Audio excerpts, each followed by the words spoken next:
Guys, so welcome back to my channel at ngayon hello. Ngayon ay aalis po ako at pupunta sa secret. So, abangan sa vlog na ito. I'm sure mapapakain kayo. So, see you on that vacation. Bye-bye.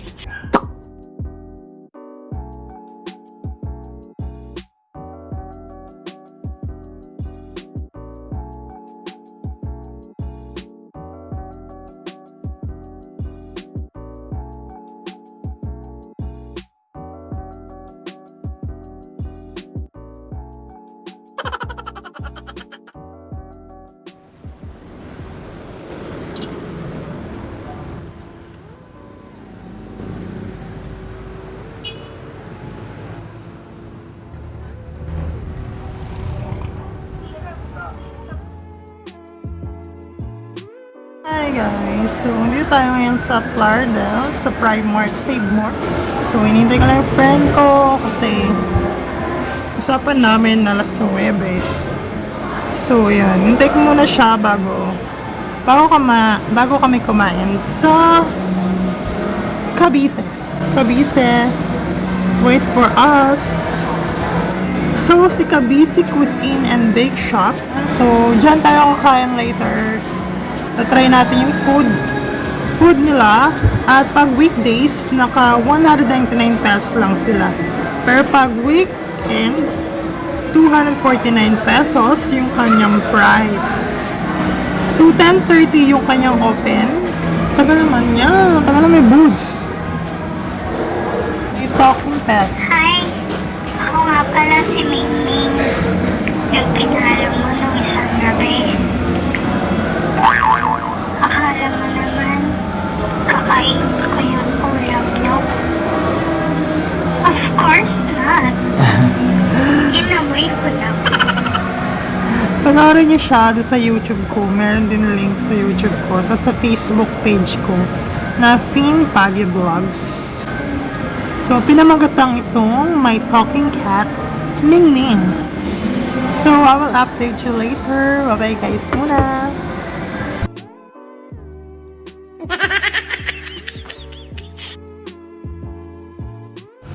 Sana walang event.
Sir, excuse me po. Tapos ang first guest namin na order. Wow!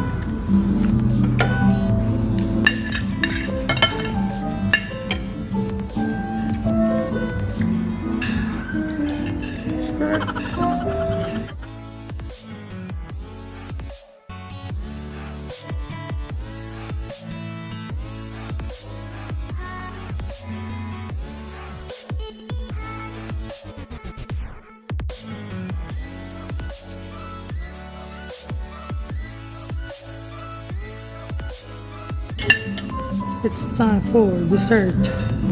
Desserts. Skirt.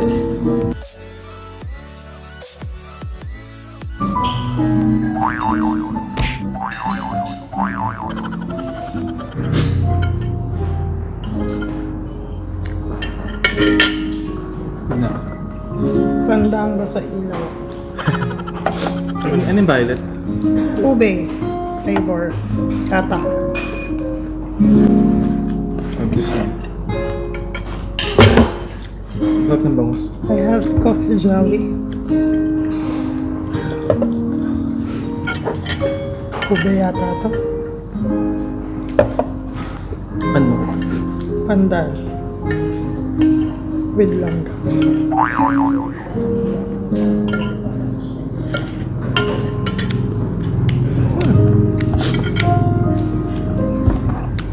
Ang sarap. Lasang pandan. Siyempre. Tama-tama lang yung paghahati ng ulam. Pag na ako. Suka na. Be. Yeah. Sarap. Skirt. Skirt.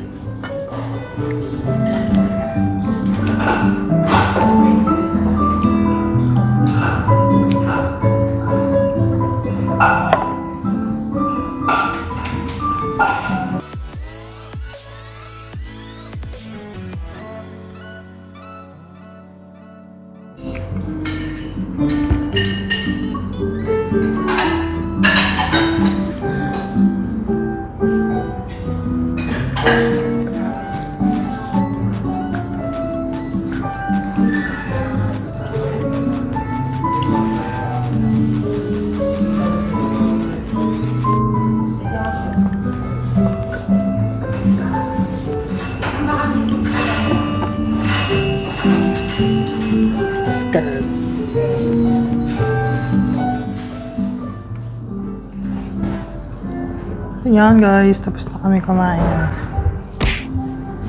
Ay, nabasag ka ba? Ulitin mo. Kasi Okay lang. tulogo ko. Sila kong dalawa umalis. Kita nila ko, baka di kumako. Hi guys. Hi guys! So, welcome back to my channel. So, regarding ano sa ating kinainan na Kabise. Kabise, coffee, and basta yun. Kabise. Sa Kabise, Cuisine and Bakeshop. So, yun nga, kumain nga tayo kanina. So, ito na yung ating review. Ang ating review sa kanya. So, pagdating naman sa pagdating sa accommodation o yung sa staff, mabait naman sila, greet nila kami or ako na welcome, gano'n, etc.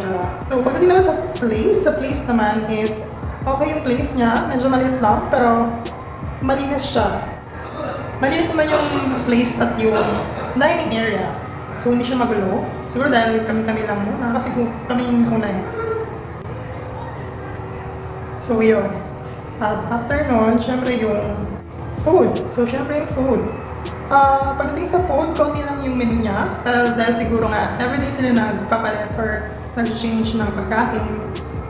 Dahil para hindi siya ulit-ulit. Kung nga, pabalik ka ng araw-araw doon, hindi ulit-ulit yung makakain mo.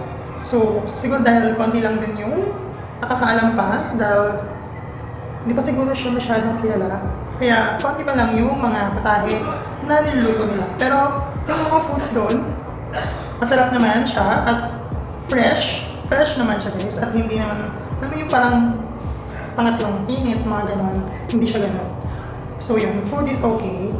Ang kinain ko pala kanina is fried rice, tofu with broccoli, tapos kamote fries, and ano ba?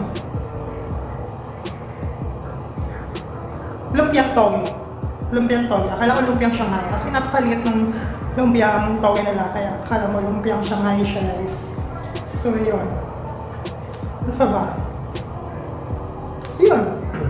Yan yung food ko kanina. And desserts, meron po silang mga coffee jelly, buko pandan, and ube jelly. I don't know what's the right term, kung anong pangalan nung yung jelly na yun. Basta tatlong kinds of cherry yung aking sinubukan doon sa Kabise pala. So yun. Tapos yung mga pastries niya, like sa cupcakes, masarap naman siya guys, hindi siya matigas. Hindi matigas yung cakes nila, as in yung maliliit mo kanina, yan, nakita niyo naman. Hindi siya matigas, as in fresh siya. Ayaw mo yung kakabake lang, parang gano'n. Tapos moist naman yun. Hindi siya matigas, as in, masarap naman siya. Hindi siya masyadong matamis, hindi nakakasuya. So yun, very limited lang naman yung mga foods, yung menu niya. Pero okay na rin naman siya. Dahil weekdays is 199 pesos lang sila. And pagka weekends naman is 249 pesos yung kanilang presyo. Wow! So pagdating naman sa, sa drinks, kanina sa drinks, meron kaming pinigyan ako ni Kuya ng parang juice yung color, parang Gatorade siya na blue. So yun, parang ano daw yun, first client nila, bigyan daw nila, sabi gano'n na, ni Kuya. Ayun, di ba, 199, 249. Bali, 1 hour mo lang siya magagamit or 1 hour ka lang pwede kumain doon. Pero tinanong namin kanina si ate, sabi niya, okay lang naman daw kung walang event, pwede naman daw magstay kahit lagpas ng 1 hour. Pero kung may event, hanggang doon lang talaga, 1 hour lang talaga.